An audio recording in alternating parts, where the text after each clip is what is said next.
మసాలా గుత్తి వంకాయ కర్రీ ఎప్పుడు రెగ్యులర్గా చేసుకున్నట్టు కాకుండా ఇలా మా అమ్మ చేసినట్టు ఒకసారి ట్రై చేయండి. ఎప్పుడు ఇలాగే ట్రై చేస్తారు. అయితే వీడియోలో చూపించినట్టు వంకాయలు కట్ చేసేసుకొని దోరగా వేయించుకున్న పల్లీలు, కొబ్బరి, వెల్లుల్లి, ఆనియన్స్, లవంగాలు, చెక్క, కొత్తిమీర, కారం పొడి, ధనియాల పొడి, కొంచెం ఆయిల్, అలాగే పసుపు ఇవన్నీ ఇట్లా పేస్ట్ చేసేసుకొని దాన్ని వంకాయల్లోకి ఇట్లా స్టఫ్ చేసుకోవాలి.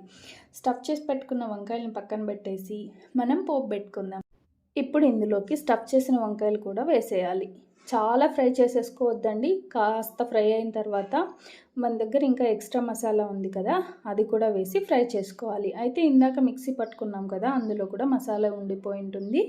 అందులో కూడా కొంచెం వాటర్ వేసుకొని ఆ వాటర్ను కూడా ఇందులో వేసేసుకోండి. మీకు ఎంత కన్సిస్టెన్సీ కావాలో అంత దానికి తగినట్టు వాటర్ వేసేసుకొని కాసేపు ఉడికించుకున్నామంటే మన మసాలా గుత్తి వంకాయ కర్రీ రెడీ అయిపోతుంది. టేస్టీగా ఎంజాయ్ చేయండి.